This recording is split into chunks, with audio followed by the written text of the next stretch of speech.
welcome from darkness to light radio podcast and my podcast on Spreaker.com. You are what you consume radio podcast and also Perfectly Imperfection podcast. I'm your host. Y'all know who I am by now.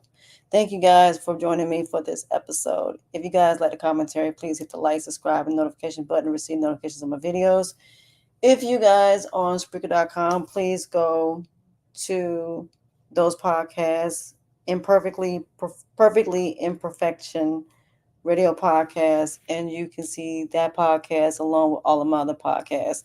I am a certified recovery life coach, all about helping people on their paths, their journeys, and their purpose to a new and better you through self-discovery. I help people when it comes to different versions of their the new and better version of yourself. And this particular podcast is all about helping people when it comes to people that are not society standard of beauty or society standards of what type of person you're supposed to be. You're not someone that is being promiscuous. You're not somebody that's about getting in trouble, but yet and still you're being bullied, harassed, threatened, stalked, and doxxed, and all these different things on and off social media. So I wanted to do this podcast because a lot of people look at their flaws and imperfections and they think that there's something wrong with them. They think that because they're not society standard of beauty, that they feel that they don't deserve any type of happiness. And we end up doing all of these things that go against everything that is right just to fit in into a world that we shouldn't fit in the first place with people we shouldn't be trying to fit into at all. Now, I understand that that's not exactly the most easiest thing when it comes to accepting your flaws and imperfections. It's definitely not something that is easy. It's definitely not easy when you're a virgin and you got people trying to influence you to do things that go against what is right. So I want people to understand that everybody has flaws. Even some of the most unattractive people have flaws and imperfections. We all do. We all have things that basically we have done in our past that are not, you know, perfect. But at the end of the day, when it comes to being perfect, nobody's perfect. There's not one single solitary person that is perfect at all. So, is nothing wrong with embracing your flaws and imperfections and turning them into a strength. And there's nothing wrong with being okay with not being perfect and having flaws. It's really okay that you have them. It's not like that other people don't have flaws because some people have external flaws, some people have internal flaws, some people have health issues, some people have mental health, psychological health, internal and external health issues. Some people have, look issues when it comes to wearing glasses or your hair type or your weight or your nose or, you're not the modeling industry's version of beauty. And that's okay if you're not. It's okay if you're not society's version of whatever. Because where has society's version gotten? Even though it may say that it's about beauty, but if you think that beautiful people don't go through things, if you think beautiful people don't get hurt and their hearts don't get broken, then think again. So just because you're beautiful does not mean that you're better. So I'm going to show this video because I have some food that's on its way here. And I don't want to have to leave y'all, but I'm going to talk until I get close to being here. They're delivering my food. But anyway, I have flaws and imperfections, and for years I thought I wasn't good enough. I would meet people, and I am not somebody that is very good when it comes to at one time. I'm not somebody that walks up to people personally and asks them to be my friend. I'm not somebody that is the type of person that, you know, when it comes to men trying to be promiscuous and showing off everything, I'm not trying to do that. I don't wear heels. I don't wear makeup. I don't wear none of that. And I just like being the person I am. Now, I wear lipstick and eyeshadow, but I will not wear, all the foundation and all of that. So I'm going to go ahead and do this video right quick. And I'll be back as soon as they bring me my food, and then we'll continue this conversation. So give me 1 second.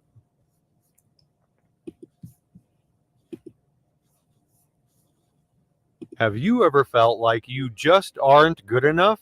Maybe you see seemingly perfect people on Instagram with their sculpted bodies, flawless skin, and glamorous lives and think, I could never measure up to that. Despite knowing that social media presents an idealized and heavily edited version of reality, let's be honest, we often still find ourselves comparing ourselves to them. Or maybe you beat yourself up over past failures, that job you didn't get, the relationship that fell apart, the dream you had to abandon. You worry that one mistake defines you, that one flaw makes you hopelessly imperfect. Well, I'm here to tell you that it's totally BS. This obsession with perfection, this need to attain some unobtainable standard of flawlessness, it's making you miserable. And it's based on a myth. Because the reality is, imperfection is not just okay, it's actually something to appreciate, admire, and find beauty in. Those quirks, flaws, and mistakes are what make you perfectly imperfect in the best possible way. Stay tuned, because this video can forever change the way you see yourself. And while you're here, be sure to like this video and subscribe. First, let's address the elephant in the room, our obsession with perfection. We've been conditioned to believe that perfection is the ultimate goal, whether it's in our appearance, our careers, or our personal lives. No wonder we live in a world that's obsessed with perfection. Magazines are filled with photoshopped models, and advertising convinces us that we're incomplete without their product. But you know what? That's total nonsense. The reality is, striving for perfection can be a never-ending pursuit. Perfection is an illusion. It's in the imperfections where true character, depth, and beauty reside. Think about it. Some of the most beautiful, valued things in the world are imperfect. First of all, let's talk about the beauty of imperfections in nature. Think about the stunning landscapes you've witnessed, the majestic mountains or the vast oceans. What makes them so breathtaking? It's the imperfections, the jagged peaks, the crashing waves. The twisted roots and branches of the oldest trees are the pride of the sacred forests. Carved over eons by the wind's hand, the pedestal rocks display nature's craft, while the majestic canyons, chiseled by water, stand as timeless wonders. Nature teaches us that imperfection is not a flaw, but a work of art. Speaking of art, let's consider the beauty of imperfection in art. Some of the most celebrated works of art are those that break the rules and embrace imperfections. The brush strokes of a masterpiece, the cracks in a pottery piece, or the raw emotions captured in a photograph, these are the elements that make art truly captivating. Perfection in art can often feel sterile and lifeless, while imperfections breathe soul and character into a piece. Japanese pottery emerges as a strong example where flaws are not just accepted, but revered as essential components of the artwork. Kintsugi pottery, also known as kintsukuroi, is a Japanese art form that involves repairing broken pottery with lacquer mixed with powdered gold, silver, or platinum. The philosophy behind kintsugi is deeply rooted in the concept of embracing imperfection and recognizing the beauty in brokenness. Instead of hiding the cracks, kintsugi highlights them, turning what could be seen as flaws into unique features that show the pottery's history and beauty. The Japanese language even has a separate word that embodies the concept of embracing imperfection: wabi-sabi. The philosophy of wabi-sabi focuses on accepting the natural cycle of growth and decay. It sees beauty in things that are imperfect, impermanent, and incomplete. Just like nature, which contains both beauty and decay, Wabi Sabi sees beauty in aging, rusting, fading, and withering. It finds life's deepest meaning in the acknowledgement of impermanence. Moving on, let's explore the beauty of imperfection in relationships. The idea of a perfect relationship is a myth perpetuated by romantic comedies and unrealistic expectations. In reality, it's the quirks and flaws that make our relationships rich and meaningful. The way your partner's nose crinkles when they laugh, the endearing way they mispronounce certain words, the awkward way they tell a joke, these are the charming qualities that make them real and human. Imperfections also create some of our most cherished memories, like the time you face planted in front of your crush. Believe it or not, at the moment these failures were embarrassing, but years later they become hilarious family stories you'll treasure forever.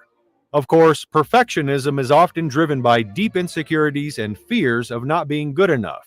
We're taught from an early age, either directly or indirectly, that mistakes are bad.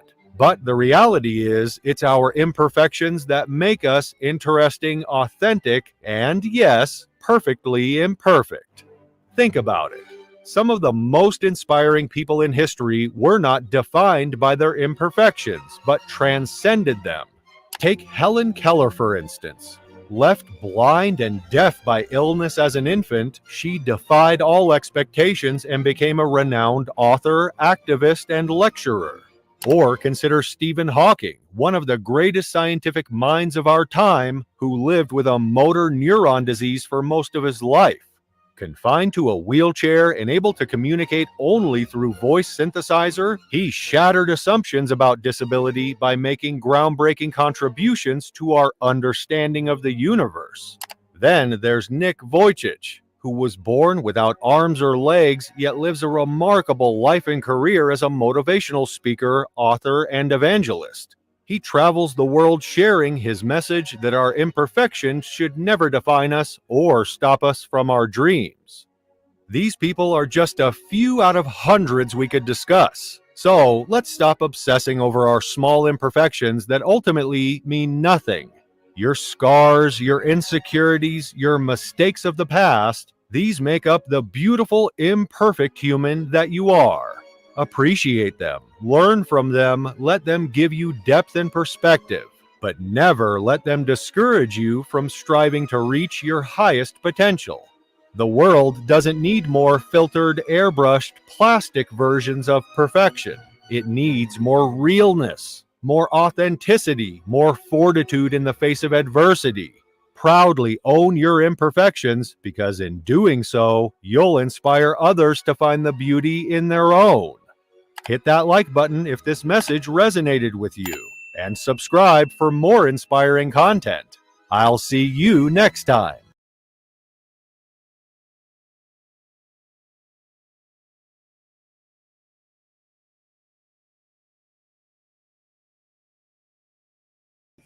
Okay. Now, why is that important?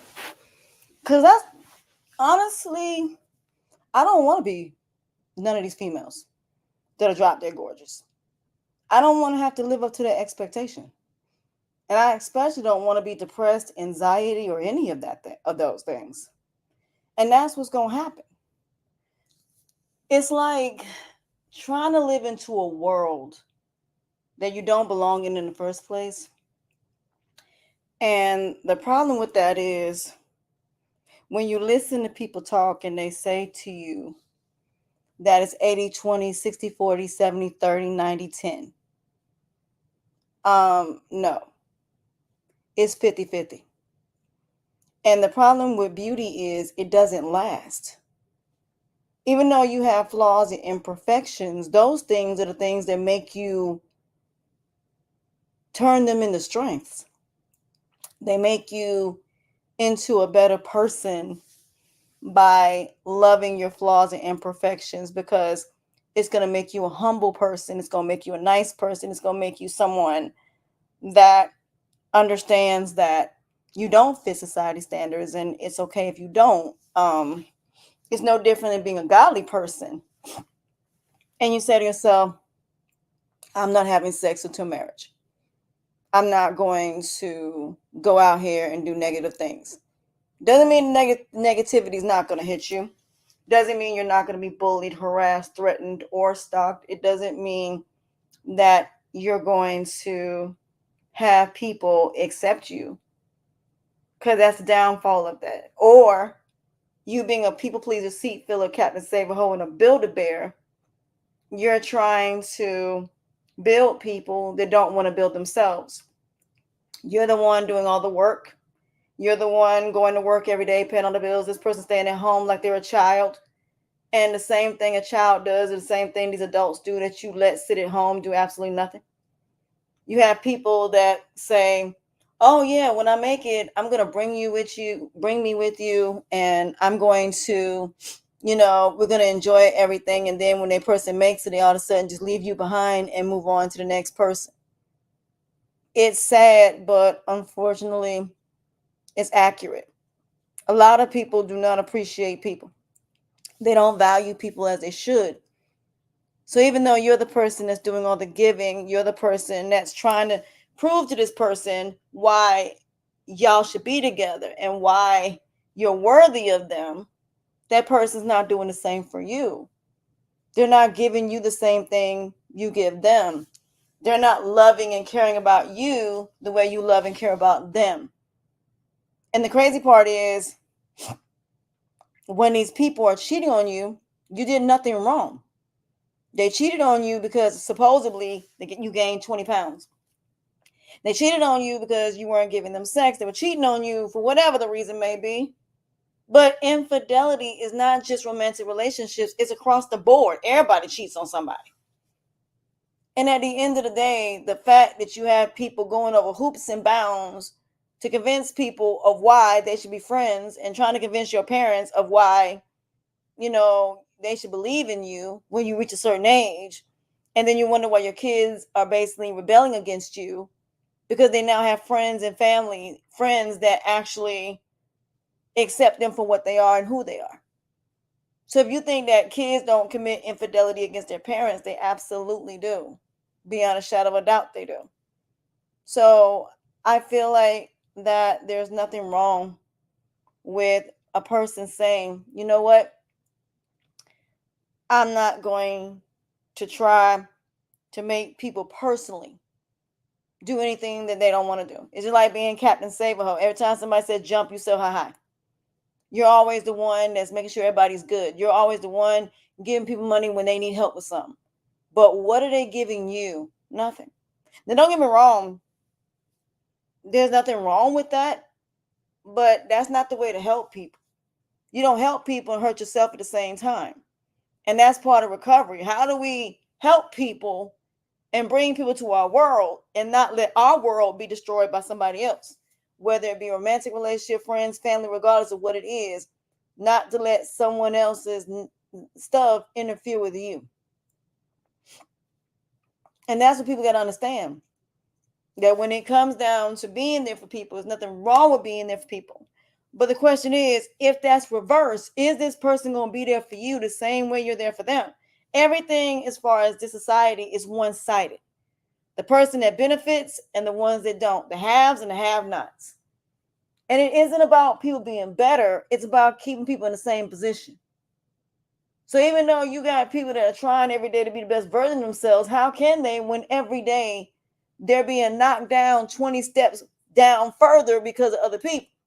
Now you got to move in silence, not tell nobody what you're doing, and try to move that way. Now you have to try to be on your own and let the higher power bring the people that's meant to be in your life, depending on what spirituality or religion that you practice.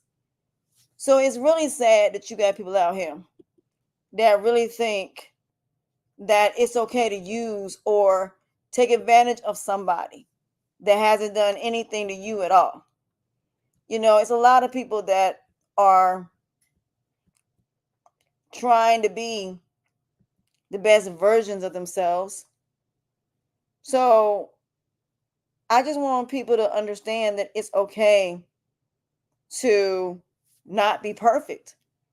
It's okay externally not to be perfect. But it is important to be physically healthy. It is important for people around you to not impact you by their choices, their decisions, their actions, and their behavior. You shouldn't have to deal with other people's chaos. But can you be supportive? Yeah, if that person really wants to change and be the best version of themselves, yeah. But your flaws and imperfections does not mean that you're not a good person. It does not mean that there's something wrong with you because you don't fit society's standards. But here's the thing, there's a lot of talented people that may not be the best looking person, but they have the best talent. And yet, in this society, it isn't about talent, it's about what somebody look like. It's not about who people are. A lot of people are dating people based on the representation of the person, but not who they really are. And there's a lot of people that are sick and tired of trying to live up to these expectations. And that's why you see a lot of people that are goth. You see a lot of people that have disabilities and they're embracing it. And it's like anybody that's not society standards are looked at like there's something wrong with you. No, there's not anything wrong with you. If it's something you can't do nothing about, you shouldn't feel bad about it. I tell my son every day, I don't even tell my son he got a disability, but he knows he has one. But I don't tell him. I want him to be as normal as he can be. I don't put expectations on my child like that. I don't. I just want him to know the basics. And it's not even about knowing the basics. It's about these kids going to school, graduating, and have nothing to show for it. What's the point of going to college for when you can't even get a job in what you went to school for? It's like we're trying to live these American dreams that don't even exist anymore. We're trying to sit up here and be the best versions of ourselves, and yet for what? What would be the reason for that? What is the point of getting married when people are still being unfaithful in domestic violence? What would be the point? What would be the point if I'm the person that's being the primary breadwinner and this person just sitting at home? What's the point? I'm sorry, I don't believe in anybody sitting at home, but at the same time, for the first 4 or 5 years, do I think a woman should be home with her children? Absolutely, I do. But after they go to school, I don't see why she can't work from home. I can't see why she can't build a business from home. I can't see why she can't build a brand from home. All of this, I want you to cook and clean. How long do you think it takes to cook and clean? To be real, how long do you think? Y'all act like we live in an 8 bedroom, 9 bedroom house. Do you really think this woman gonna be cleaning an 8, 9 bedroom house by herself? No, you're gonna get her a maid. You're gonna get her a butler. I tell people all the time, how many men know how to fix a sink? How many men know how to fix a TV? How many men know how to build something? Not too many. And that's the point that I'm sitting up here trying to make. If people were really doing what they were supposed to do, there would be no jobs except the medical field. What reason would we need a mechanic if my husband knows how to fix a car? Why would I need a plumber if my husband know how to fix a godforsaken sink? There'd be no purpose. Why would we need daycare if parents are home all day? You would take away the whole restaurant industry if people actually sat home and cooked. Isn't those imperfections and flaws as well? Yep, they are, but they're not talked about. You don't have a bunch of women throwing in men's faces that they can't fix a sink and they can't, fix a car or furniture or know how to basically build furniture or know how to build a house. But yet and still, you got men talking about, well, all I want a woman to do is sit home. You mean while you sit there and work yourself to death? I don't believe in that. I believe thoroughly in 50-50. I believe in evenly yoked. I believe thoroughly in each person doing their part. And when I'm sick, you should be able to do my job and I should be able to do yours. That's like saying you have women that's married to a man that's in the military. You should be able to handle everything while he's gone. You should be able to make sure everything is good. So when he comes back, he's good. But how many women actually do that? Nope. How many people where the cat's away, the mouse will play? Where you're running around cheating on your husband or cheating on your wife? All because you're alone. All because your husband, who had no control over it, had to go overseas and do a job overseas and be gone for about a year. And you act like you can't be by yourself. So yet and still, even though your husband is still paying the bills, because he's not there and because you're lonely, now I have to go and find me somebody to have sex with because I'm lonely. Wouldn't it also be flaws and imperfections? The fact that you have no self-control and no discipline. So just because I may be unattractive in the eyes of a lot of people, but doesn't mean I don't have discipline. Doesn't mean I'm not successful. Doesn't mean that I don't have a lot of things that they don't. Because when you go back to your family reunion or your school reunion 20 years later, and you see the same people that bullied you, they don't care that you've done better. All they remember you as the one that was the girl with braces, the girl with pimples, the girl with the dirty curl, the guy that was nerd. They don't care about the fact that you're a better person now. They don't even care that you look different now. All they care about is you're the same person they remembered in high school. So it doesn't matter whether you improved yourself or not to some people because they don't care. So all it is proving something to people. There's honestly just no point in that, to be honest. None. It's not even worth it at this point. At the end of the day, like I said, there are people out here that are drop dead gorgeous, and you got people that's unattractive that can be some of the most evil people in the world. The way that people are unaliving people, the way people are sexually assaulting and domestic violence and robbing and stealing and crimes is at all-time high, and yet nothing is done about any of this. Women are basically unalive because they can't have a miscarriage, as far as aborting the baby because they're having a miscarriage. You know, I don't care what nobody says. Even though you're an adult, you still got people controlling your life. That's just the way it is, unfortunately. So it's sad that we're in a world like this, a delusional world at that, based on lies that don't exist. Because at the end of the day, all it is all of this was, we're going to get you out of the house to where you have to pay bills versus staying with your parents and being able to help them with their bills and yet still being able to come and go as you please. Not having no kids until you're married. Every time you get a raise, the cost of living goes up. So how in the world are you supposed to live? The cost of living continues to rise. So at the end of the day, yes, there are people out here that have weight issues, but it doesn't mean that's because they're eating. It means because they have fibroid issues, thyroid issues, hernias, digestive issues. Now they're saying, oh, the gym doesn't help when it comes to losing weight. Really? You mean to tell me it took almost 20, 30, a decade for everybody to come to this realization? I remember back in the days, all I used to say was that people needed to go to the gym and people needed to work out, and that's all they needed to do. And now they're saying, well, no, that's not how you lose weight. You're going to have to change the way you eat. Well, see, here's the thing. I'm going to throw a little monkey wrench in that, because that's not why people overweight. I'm going to tell you why people overweight, besides of what I just said. The reason why people are overweight, to be honest, is something that is so simple that mothers did when their kids used to cry. When your kids used to cry, the first thing that you did was you ended up giving them something to eat. So let's get into it. So, for example, your baby's crying. You have no idea why this baby's crying. The first thing you do is give them a bottle every time they cry.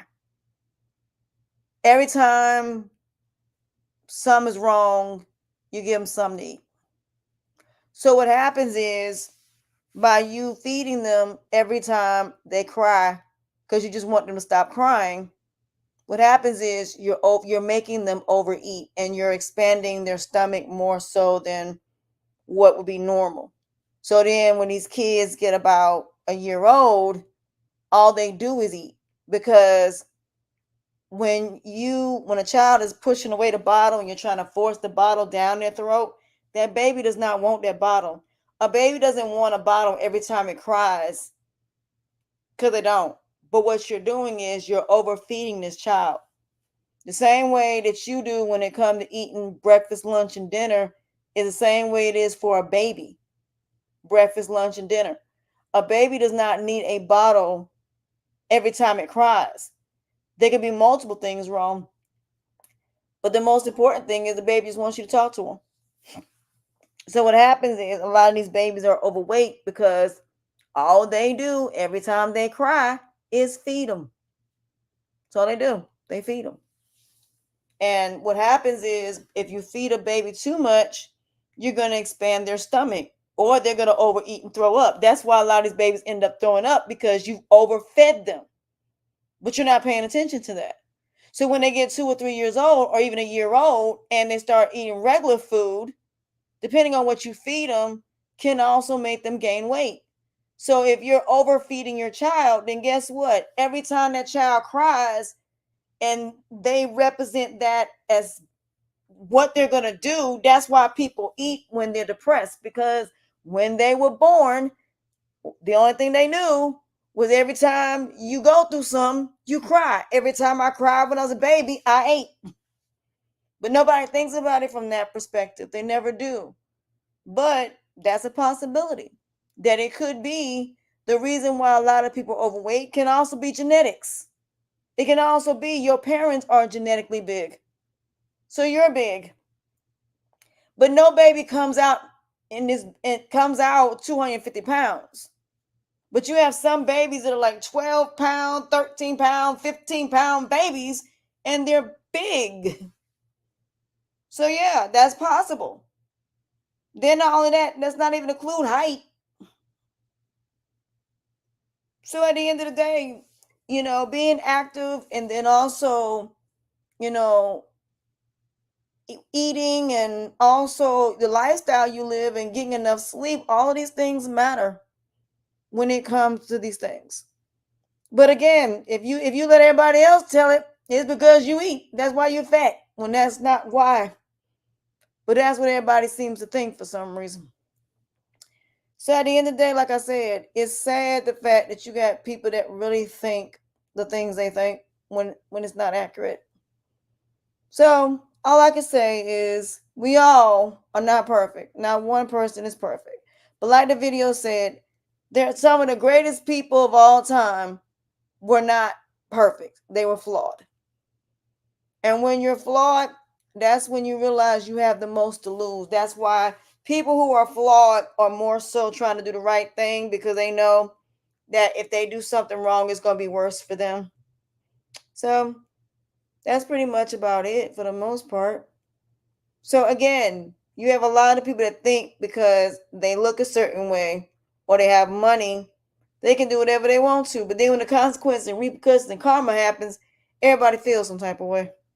So at the end of the day, like I said, I believe thoroughly, and what goes around comes around. What you do to others will be done unto you. But don't sit up here if you're gonna become a new person and lose weight and still have the same mentality. If you're going to be a new person, then you need to deal with you. You need to accept your flaws and imperfection and accept the person that you are now. So that way, when you become the person externally that you want to be, they match. So you need to deal with those insecurities and turn them into strengths. So when you do lose weight and when you do become more successful and you start making more money and you're no longer poor, you can say, okay, uh, it all matches. But the problem is the internal and the external don't match. And that's the problem. For some people, the external matches the internal, and some people don't. But at the end of the day, it is what it is. So, with that being said, I want to thank you guys for joining me for this short episode. And I appreciate y'all. Without y'all, there's no me. I would be nothing without y'all. But if y'all interested in one-on-one coaching, if you're interested in um, sending me letters as far as things you're going through and things you want me to talk about on my podcast, or you just want to be a guest on my podcast, please hit me up at asha.mariama01 at gmail.com. That's asha.mariama01 at gmail.com. I appreciate y'all for joining me for this episode. I'm still under the weather, but I'm getting there. I'm getting better slowly. So that being said, I will talk to you guys later. Bye.